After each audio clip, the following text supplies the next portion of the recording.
my home before me. Though the letter never reached the person it was intended for, it did spark significant questions, such as why do prisoners attract women so well? Does real prison love exist, or is it all a scam? And how do these prisoners learn to write so well in the first place? The myth: women must be twisted to fall in love with prisoners. Look, this phobia, I've never heard of it. Hybristophilia. When it comes to having a strong attraction to social deviants, criminals, and prisoners, hybristophilia comes to mind. This is a paraphilia where people are aroused by people who have committed outrageous acts such as cheating and crimes, including the R word and people who are murderers. The thing that makes this so interesting is that it is different for everyone. Some are more passive about it while others are aggressive. Okay, so it says passive hybristophilia. This is when someone is drawn to criminals, but they do not act on it or try to assist them in any way. They may show passion through being an advocate for the prisoners, or simply enjoy movies such as OITNB and Prison Break on a deeper level. Whatever that means. I guess that just means you like watching shows that are very criminal. So I guess I can give an example of someone drawn to a criminal. Do you remember that movie called Out of Sight with George Clooney and Jennifer Lopez? Remember Jennifer Lopez in the movie? She was a cop. And George Clooney, he was the criminal. And remember, she got kidnapped by George Clooney. They created a romantic movie out of this situation. And J-Lo, she, had no man in her love life. Very good looking woman, and then here is this criminal that kidnaps you, and he's very handsome, okay? And you're just like, I'm finally getting some type of cool excitement, and you're like, look at this criminal.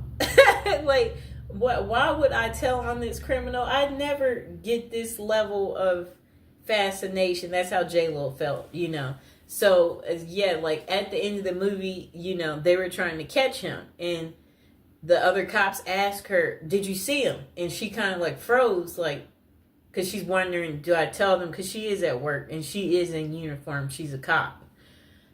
And she's like, no. Like, she's not going to rat on him because she fell for the criminal. And before that, her and George Clooney, remember, he's a criminal and he's on the run. And she's a cop. So, he had her number, so... Yeah, so what happens is the criminal contacts you. Look, the criminal contacts you. You're at home and you're sleeping. The criminal contacts you, and then you wake up because it's the criminal. And then when the criminal is contacting you, that's when you're like, you're all ears because you don't know when you'll ever talk to this criminal again because he's calling like private. And you're enjoying this because you're like, where are you? I haven't heard from you in a while. I'm surprised to hear from you. That's what happened to her. He randomly calls, but she can't call him back because I understand this clearly, especially when you don't want to get caught in some type of way where I'm like, you know what? I want to be friends with that person, but they know this and that, so that could be bad, where you just you have to think about certain things where you're like, it might not be the best to that's kind of what the criminal was feeling because he knows at the end of the day she's a cop and it's her job to bust people like him and put them behind bars. So anyway, they had their secret meetup in the movie, and their secret meetup, where they went out to dinner. They both was just, it was a night to just enjoy one another, talk to each other, clarify, yes, so why haven't I heard from you? And then he's like, well, blah, blah, blah, blah, blah. And then they had their one night of passion. It was an unforgettable, I guess, moment. That was her one night of fun. And then that was pretty much the end of it. And then she didn't hear from him anymore. Like, yes, like, it was a really, really good movie. Probably one of her best movies. Okay, so look, back to aggressive. The next one's called aggressive hybristophilia. This is where trouble can arise. These are men and women who proactively help the criminal they are attracted to.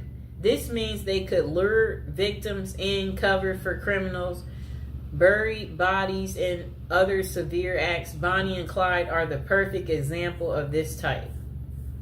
I'm trying to think, do I know of one like this? Where men and women help the criminal they're attracted to. This means they could lure victims in, cover for criminals, bury. Okay, I'm trying to think. That one I can't think of. It's not a fast one that just comes to me. Okay, so why do so many prisoners / criminals in relationships? The answer is quite simple.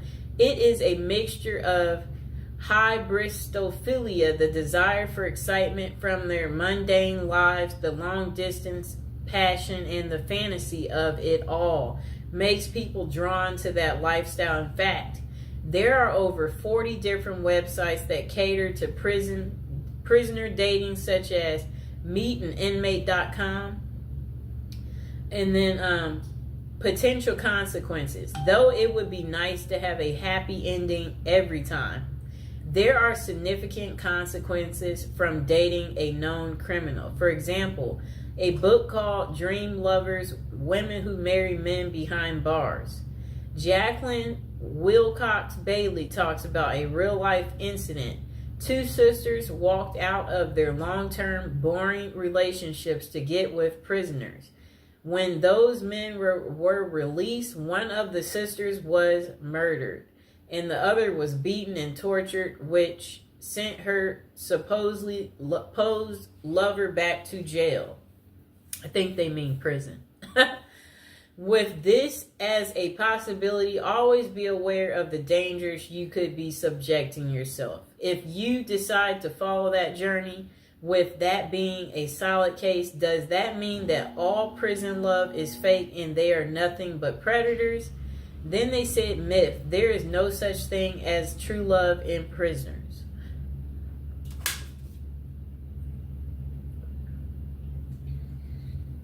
Okay, so they said there are some genuine and sincere relationships, but there are also tons of scams as well. How do you know the difference? If you are reading a letter from someone behind bars and they ask for money in any way, it is likely a scam.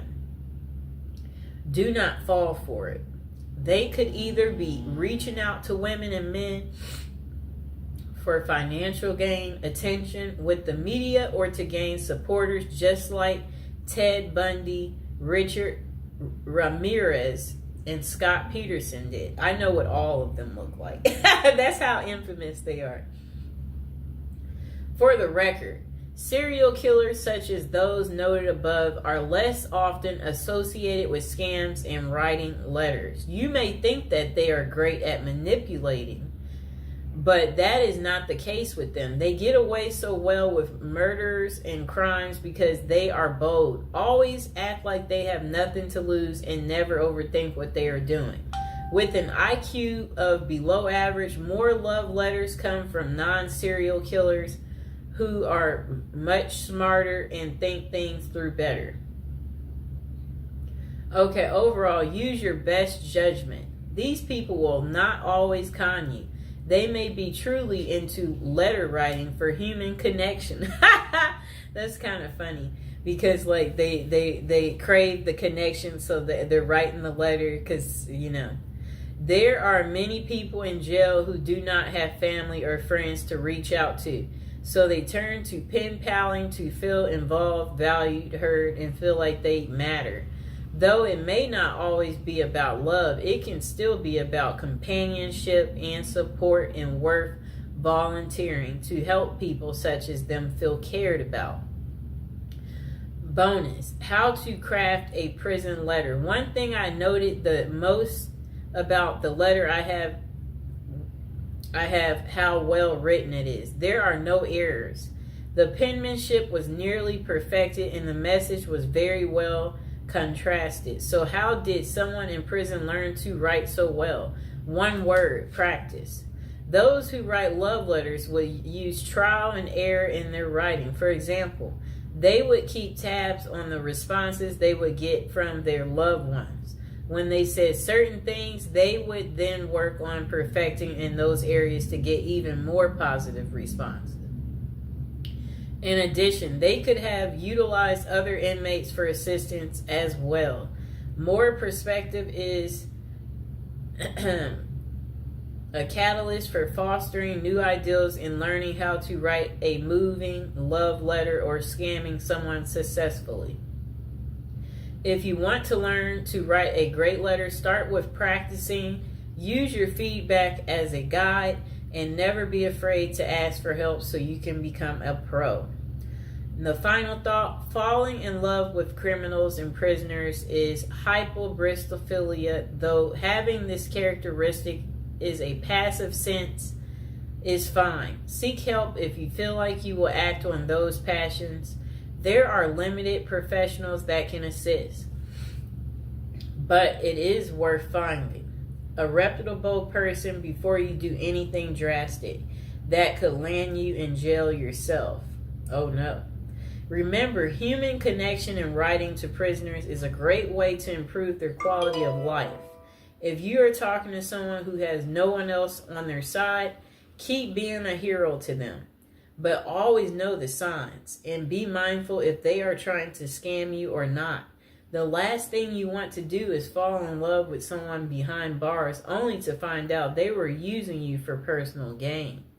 At the last word from us, we don't know everything, but we do have an opinion on everything. Oh boy. That was quite interesting, right? Oh boy. That's what I have to say about that. I hope that, now you know why women love men in prison. I hope this has gotten through to you guys, so you get that deep understanding here, and you understand that, women can fall in love pretty much with anything, okay? So please